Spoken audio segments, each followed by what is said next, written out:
looks like mountaintop removal in reverse. And we had a community member that wrote to the EPA and asked them to come out and check it because it eats the paint off the cars. When the wind blows and the stuff comes out of the landfills, it eats the paint off the cars. And they came out and checked, and they said that the power plant waste was coming out because there were kids playing back there on four-wheelers. Well, if you have a swimming pool and kids are tempted to get into it, they call that an attractive nuisance, and you have to put up a fence around it. So I don't think that a power plant should be any different. They said it's fugitive emissions and we can't do anything about it. That's what they call it. They said it's fugitive emissions.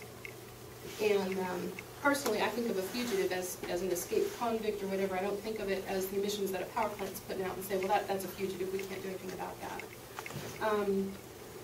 And then the second thing they said was that the paint was not being eaten off by the power plant waste. It was the tree sap from a South American tree that doesn't even grow in our area.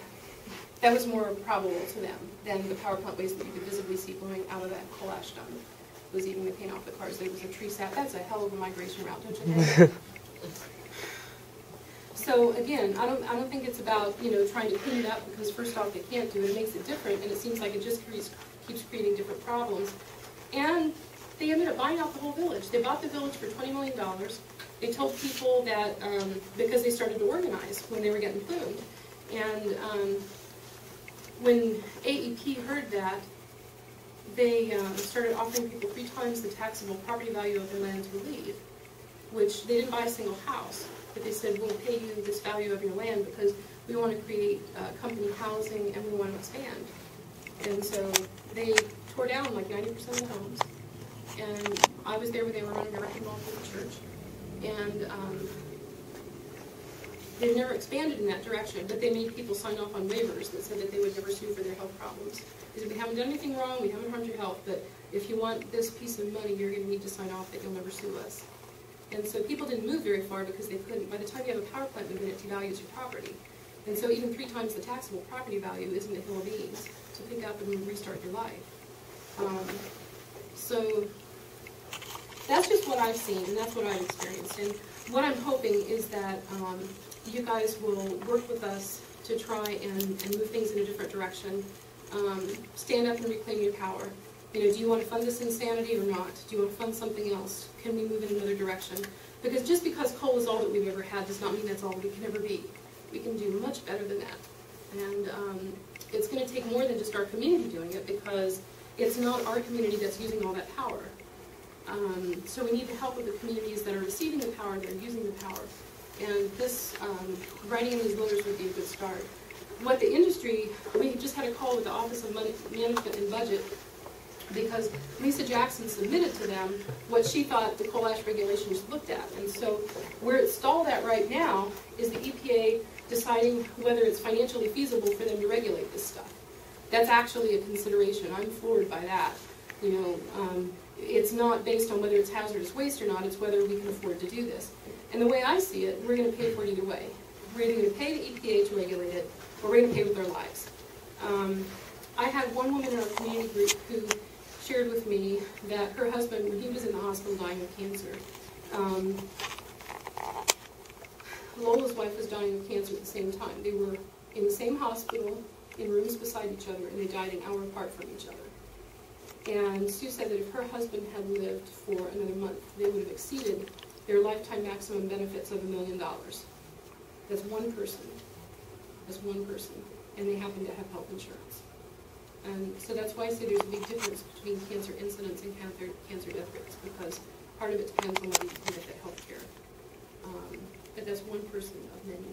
To the people who are making those decisions, how many Meigs County lives does it take to make a cheap and reliable electricity? And where does that get factored in? Any questions?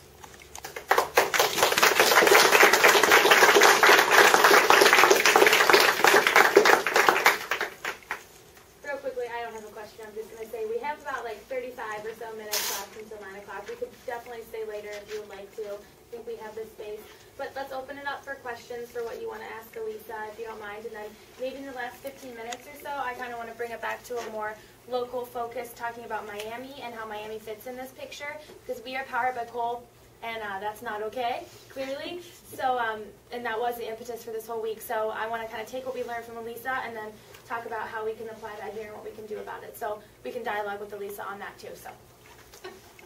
And students make a huge difference. Like at one point, we were having so many permits coming out that the EPA said they were getting tired of coming to Meigs County for these public hearings. And so they decided they had this brilliant idea that they would double up on the public hearings and give us half the time to read through the permits and comment. And I went up to OSEC, the Ohio Student Environmental Coalition. I don't know how many of you guys have heard that, but that's a first. Here in Ohio, we have a coalition of all the environmental student groups in the state. And they are a force to be reckoned with. And I went up to their gathering, and I was just sitting there bawling my eyes out because it was like, one of the permits was 5 volumes thick like this. And, you know, they have all their experts and everything. We're just like community members. And they said, well, what can we do? What can we do? I said, I don't know, but I can't deal with this. I can't do it. And these guys took it upon themselves to find out where the president of AMP Ohio lived and where the head of the EPA lived.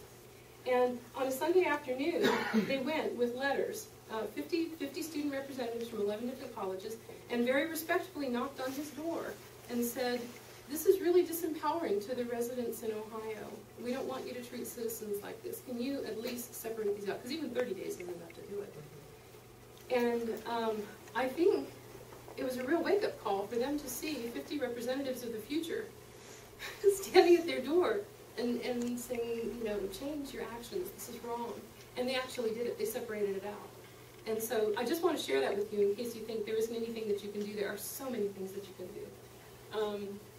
This was a painting, one of the girls that came to visit us at the farm, she was an artist, and she didn't have like the strength that the guys that she was with had to work on some of the carpentry projects that we had going.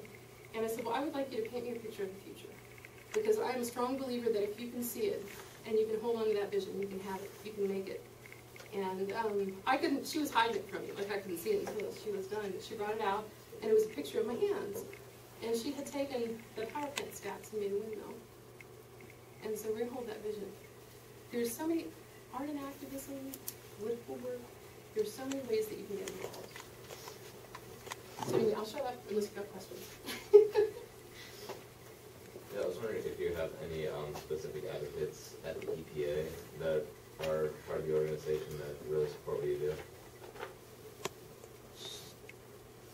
Well, there was one gentleman that when they did, there was an environmental group that did a public records request.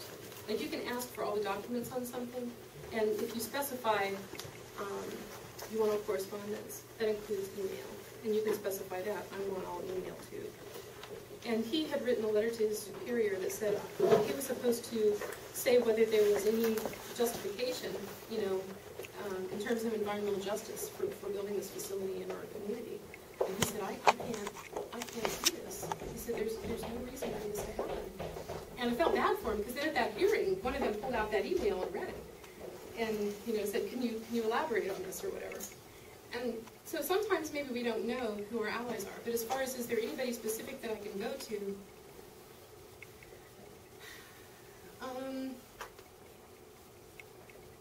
no. Like the pattern that I would say that I've seen develop over time is that at first they are really cooperative with you, like what you ask for and stuff like that, and then the frustration builds. And then they'll like target you as some bad angry woman or whatever. And so you better be ready to get out of the way and have somebody else step up in your place. It's kind of like dominoes. And so you want to be ready with that within your communities. You have to have somebody that communicates with them. And they'll communicate with you for a while, and then it seems like it gets to where they don't want to hear from you when you get too persistent. That's been my experience. You know, other people might say other things. I feel sorry for them because I think that a lot of them went into that because they wanted to protect the environment. That's the name of the organization, Environmental Protection Agency. But they end up being every polluter's ally. And I know that before Paul died, the community leader over at Cheshire, he used to joke. He said, it's like there's one building, and they go in the front, and they're the EPA, and they come out the back, and they're AEP.